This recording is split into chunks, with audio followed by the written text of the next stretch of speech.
fishing. People, when you're in the mood, let's go fishing. Well, it's just me and you. Head on down to the fishing hole. Grab your hat, get your pole. Let's go fishing when you're in the mood. Canadian Sport Fishing, brought to you in part by Ford Trucks, built Ford tough. Lucky Strike, producers of quality fishing tackle and landing nets since 1929. Rapala, premium fishing gear crafted from experience. Canadian Power and Sail Squadrons, volunteers teaching safe boating. Let's go fishing whenever you're in the mood. Let's go fishing. Baby, it's just me and you. Head on down to the fishing hole. You wanna grab your hat, man, and get your pole. Let's go fishing when you're in the mood. You know, this is probably the closest feeling you can have of fishing in Western Canada, right here in Ontario. We're fishing this morning on the Niagara River, and we're fishing in 20 to 30 feet of water.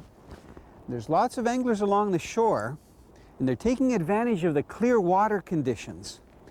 And what we've done is come out here in the boat to try to fish some of the deeper runs for these beautiful winter steelhead that have been transplanted from the west coast to Ontario.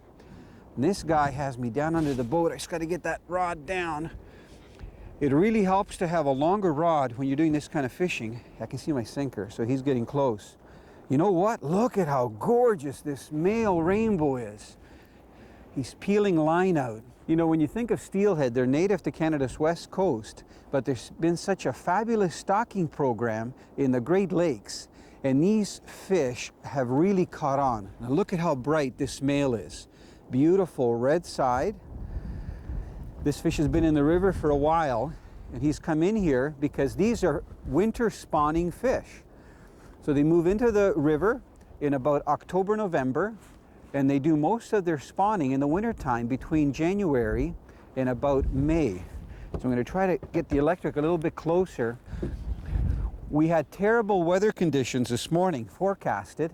We're supposed to get freezing rain and hail later on. But you know what, for steelheading, this is perfect conditions. And you can see I'm wearing my gloves, and we've got our cold water survival suits on, our personal flotation devices. One, to keep warm, and secondly, because if anything were to happen, you're going to be a lot safer. So you can see this fish is just peeling off line. This is actually a classic West Coast steelhead outfit. It's the new Rapala 9-foot rod. And see if I can get this guy. I don't know, look at that head shake. These fish have so much power. So close. Wow. And of all times for that wind to pick up, man, it's a howling. Now, having fought that fish, you know what? This fish is a lot bigger than I thought. I thought he was going to go about 7-8 pounds. This fish is more like 12 to 14. Now, if you hear any rattling, that's ice against the boat, because we're in the main flow of the Niagara right now, and you can probably see that wind on me. You can see there's lots of ice floating out here. And a lot of people might think, you know, are these guys crazy that they're fishing out here in the wintertime? Well, this is normal for a big river. There's ice coming down from Lake Erie, and there's also ice that's forming in the river itself. But if you have a good safe boat like this, a 20-foot Misty River boat, and we have it powered by a 115 Suzuki, which is very safe, there's no problem. You just have to use your common sense and keep safety in mind. And you can see where he was hooked. I've got that Gamugatsu hook right on the edge of the mouth, and that fish is looking at me with the Lil'Corky drifter, which I'm using as a floater. And that hook should just pop out. He's got nice sharp teeth. Come here. See, this net is nice because he can roll as much as he wants in it. He's not going to get hurt. I'll tell you, this guy, no wonder he took me right out to the middle of the river. He's got so much energy. I got to wait till he stops rolling in my line so I can get that hook out. Okay, I got that out. Now I'm going to hang the rod over the side. And you know what? I'm not even going to handle this fish. You can see that it's a nice big fish. And what I'm going to do is get him in the water here in a second. What a gorgeous male steelhead. This is where I get to feel how cold the water is. I'm going to hold him by the tail. Yeah, that fish is definitely about 14 pounds. Look at that. What a pristine animal. And I'm going to hold him out, and you know what? He is going to take off real quick. Isn't that a beautiful fish? Look at how bright he is. Gorgeous spawning colors. So long, fella. Right down to the middle of the river. Man, this fish hit and just started peeling a line out. And I'm going to try to angle us with the electric towards the shore, just so we don't get out in the big part of the river. Look at the bend on this rod. This is so awesome. You know, when you think about it, it's February and middle of winter, cold temperatures, fantastic fishing here on the Niagara River. Man, these are good fish. You know what? We're not out in the middle of the river, but we're getting into the current again. Look at this. This is a bright, oh, it's a brown. What a nice surprise. I've got a brown trout on. You know, the Niagara is full of surprises. This is a beautiful female brown. Looks like it's a spawned out fish. If I get it to come in here, I got to show you the colors on this thing. Perfect. What a fighter for a brown trout. Now, you know, I'm taking my time because I'm by myself in the boat. And I got to tell you, it's so nice to be using this Lucky Strike rubber net, because it's very good on fish. It doesn't harm them at all. Just going to put my gloves down. I'm getting my Rapala tools. Now, for those of you that use, you know, the pliers out of your toolkit, I just wanted to show you this Rapala, the tools that they have now. This is the hemostats right here. And they're hemostats because they lock once you get them on the fish, and the pliers. So what I'm going to do while I'm holding the fish over the side, I'm going to get these hemostats just on the hook. I've got them locked on there now, and I'm going to just pop it off. It was hooked just in the maxillary. Come on. Sometimes the mesh on the eggs actually catch the teeth more than anything else. So you can see I'm using a number 8 Gamakatsu hook and a nice bright orange netting material for the egg sac, and I've got a little floater on there. That particular one is called a corky. It's a little corky. And it's just styrofoam, and it's a pink color because I found that works really well. So what I'm going to do is release that back in the river, put my hemostats down. Let me bring this brown trout in here. You know, it's kind of, look how nice it's sitting in this net. Isn't that beautiful? I'm going to put it on the floor here so you can see it. You know, we love to fish for brown trout like in Grand River. Isn't that a pretty brown? It's a female. She's spawned out. And look at the colors, just very healthy fish. So what I'm going to do is get it in the water real quick, because we want to release these fish. You know, they are good eating, but we just have so much fun catching them. Look at this. Ready to take off. And there it goes. What a nice surprise. That water is cold. If you're going to be fishing in the wintertime in open water, and we've got some great spots in Canada, especially in Ontario, you should be wearing a full bodysuit. Now, this isn't just a snowsuit. It's a personal PFD, and it's made by Stern. And the other thing that I'm going to stress is you have to have a whistle on you anyway, or a sound-making device like a horn. Wear your whistle around your neck on a lanyard and get a good whistle. This particular whistle is made by Fox 40, and it's very special because it has no P. It's a P-less whistle, so there's nothing to jam when it's in there. So it makes a really loud sound. I'm going to just blow through this, okay? So just listen to this. Try not to scare you. Really loud, okay? Shrill. Now, the reason you want to have this, even though I have shoreline here on both sides, I'm about 2,000 yards away from the American side, you know, 100 yards away from the Canadian side. If something were to happen, if I can't get my motor started, or if we had a mishap, it's very hard to call for help. We've got snow flurries, it's windy, it's cold. If you have a whistle, people can hear it, so it's really smart, and if you wear it around your neck. If you want to get more safety tips on the water, please go to the Canadian Power and Sail Squadron's website, or you can go to our website, www.canadian-sportfishing.com, and you can link onto them. So you can get all kinds of information on water safety, boat regulations, and you can even get information where you can actually get your operator card and write your test. That way you'll have fun on the water, and you're going to be a smart, safe fisherman.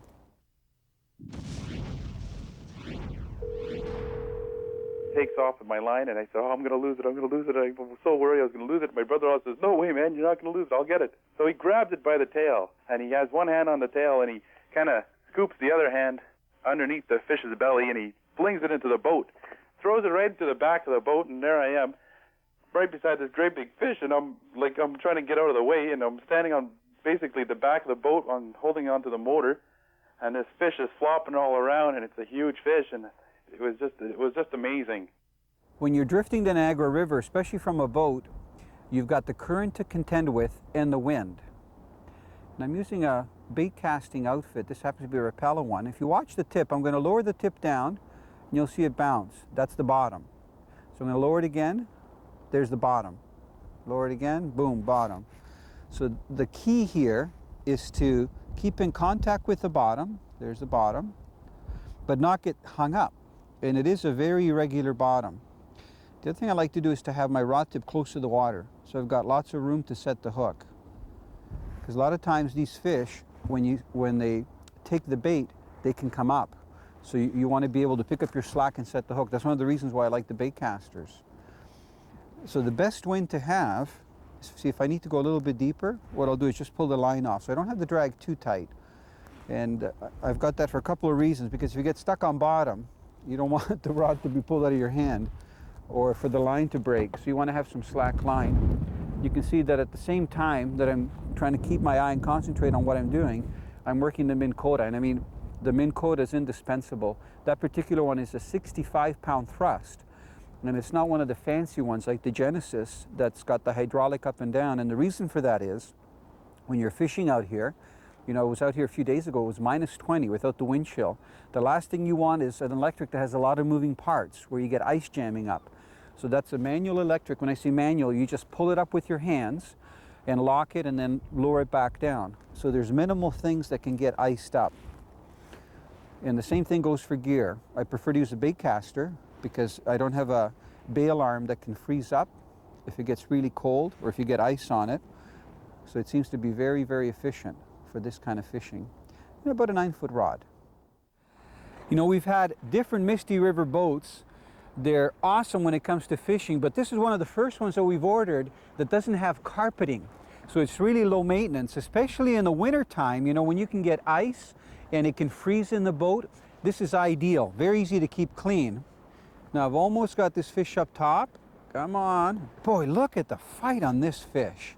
You know, it makes it a lot more interesting when you've got deeper water in a current. Now, even though it looks like we're not moving very much, if you look at the shore, we are flying by here. Look at this. We're probably going at about 10 or 12 miles an hour, so you can appreciate how much of a current there is. Now, this is a much fresher fish. Look at this, very silvery, lots of energy. Looks like a small male, maybe about 3 to 4 pounds. Just gonna get my net ready here. I'll tell you, these guys just don't give up. This guy's like a football shape. Come on, see if I can get his head up here. As soon as you can see that sinker, you know he's getting close. Hooked very lightly, just on the edge of the mouth. Come on. Actually, it might be a small female. Come on. Oh boy, I'll tell you, this is a feat for one person in the boat. Look at that. What a gorgeous steelhead. Now you can see how bright this fellow is here. And he's hooked very lightly, just on the edge of the mouth. Now nice and calm, I'm just gonna get my pliers out here just to get onto the hook. So it's so handy to have all the tools handy. Now isn't this guy a little football? See if I can get that right there. And I don't want to hurt him, and I don't want to wreck my hook. Come on. This is amazing because a lot of times that mesh will actually hold it there. Got the hook out. I'm just going to drop that for a minute. It's over the side. And take my gloves off so you can appreciate how pretty this guy is. And come here. I'm just going to put the net down here for a moment. Now, so you can thrash around. He's not losing a lot of the slime. You know what? Maybe I'll just hold him over the side. I was just going to show you the pretty colors, but you can actually see it like that. Isn't that pretty? Excellent to keep. It almost reminds me of the cradle, you know. That male is about 3.5 pounds, and I'm just going to bow the front of the net down. And you're going to see him take off here. I think he wants to go straight down, but the net's there. Come on, little guy. Pretty rainbow. Look at that. Nice sheen, and there he goes. Boy, that is cool water. We were just in this big hole, and my friend and I decided to throw in a couple casts, and I threw mine in and floated down the river with my bobber. It went down, and I missed it, and then threw it out again, and then it went down again, and bam, I got it and reeled it in. It was 31 inches. You know, the type of rig that's used here on the Niagara River is a little bit different because of the water depth. What you're seeing here is a three-way swivel, and this is probably the most basic rig that's used out here. One of the eyelets on the swivel goes directly to the line that's on my rod. Then you put a tippet on one of them, and that's where your sinker is. And in this case, this is a 1 ounce weight, and these weights were done by my good friend Kevin Hall. He does the custom weights in all different sizes and shapes. Some are round. This is more of the pencil style. And the standard length from the sinker to the three-way is about 4 to 8 inches. Depends how close you want your rig to the bottom. And then what you do is, on the third one, you add about a 3 to 5 foot piece of line, which I've got right there. And on that, you tie your hook. And then you put on there whatever bait or artificial you're going to be using. Now, the hook that I'm using today is a Gamugatsu. This is called an octopus, and I've used a snell knot, and that snell knot enables it to slide up and down the line. And what I've done here, what I've slid onto the line is a Lil'Corky, which is a floater. What an interesting day. We've had snow flurries come by. We tried running down the river and fishing some different runs, and it seems like pretty well almost every spot we've stopped at, we've caught fish. It's about 1 o'clock now, and most of the fishermen that were on shore have left. You know what? These steelhead in the Niagara hit all day long. Look at the way this fish is head shaking. You can just see my rod bounce. This is where you can't really horse them right off the bat. This guy's peeling off line. That's one thing about these bait casters. You can't hear any drag. Look at this. See that fish just peel off line? And there's ice in that line. I wonder why. Let's see if I can pick up some of this line. And at the same time, this is where you get really good with your coordination. With the electric, I got to try to hold this close to shore. Here we go spinning around so we don't get out to the main river, because then it's really tough to land the fish. So I'm going to try to put some muscle behind this rod to get this fish up. You know what? This is awesome. I mean, I love walleye fishing, bass fishing. I love fishing for steelhead with a float and roll. But this big water stuff, very challenging, because it's tougher to read where the fish are going to be laying because the runs are big and deep. And this fish was probably hooked at around 20 to 30 feet. It feels heavy. I haven't got a look at it yet. I don't even see my sinker yet. So you can see big bend in this rod. And this is a beefy, oh, there's my sinker. And you know what? Nice fish. Looks like a beautiful female. Come on. Wow, what a plump steelhead. You can see that spawn sac just in the side of her mouth. Come on. Boy, I'm gonna try to get that sinker in the water. Powerful or what? Now it's fighting like crazy. Look at this. Definitely does not like the surface. Come here. This is another fish that's fresh, because you can see the sides, just silver. When I say fresh, I mean it's been in the river for a bit, but not as long as some of those dark males we were getting earlier. Now the question is it ready? I don't think so. Look at this, just running line out. Wow! Boy, talk about exciting. Now that line is excellent because you can see the color is it's an off white. And here for the Niagara, where you get discolored water, it's perfect. And it also is a pretty stiff line. So when you're going over rocks, like we're bouncing near the bottom, very important that you have a line that's abrasion resistance. Come here. Get this. I don't know if that fish is ready yet. Oh man, I got it. I can't believe that. First attempt. Oh, that is a heavy steelhead. Come here. Beautiful bowl. Look at that. What a gorgeous fish. Big snout. Isn't that a pretty sight? You know, I thought that was a female. That's a big male. He's got a big yap on him. I've got to get my pliers. Boy, I'll tell you, you can be cool out here. A fish like that gets your adrenaline going. The other thing you got to get used to when you're fishing in this cold weather is keeping your gloves on and stuff. I'm just taking them off now to take the hook out. I don't know if this fish is going to start thrashing. You can see he's hooked just slightly in the side of the mouth, and I can hear that current. We're getting sucked into the main flow. You can see, look at, oh, she'll hold on.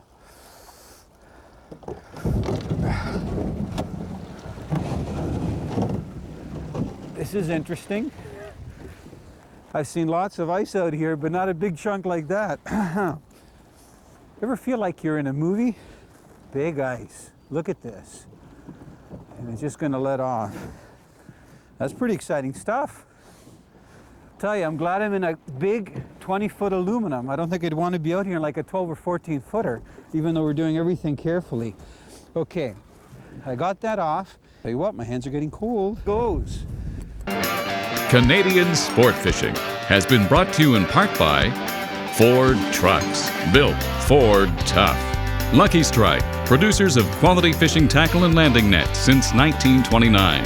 Rapala, premium fishing gear, crafted from experience. Canadian Power and Sail Squadrons, volunteers teaching safe boating.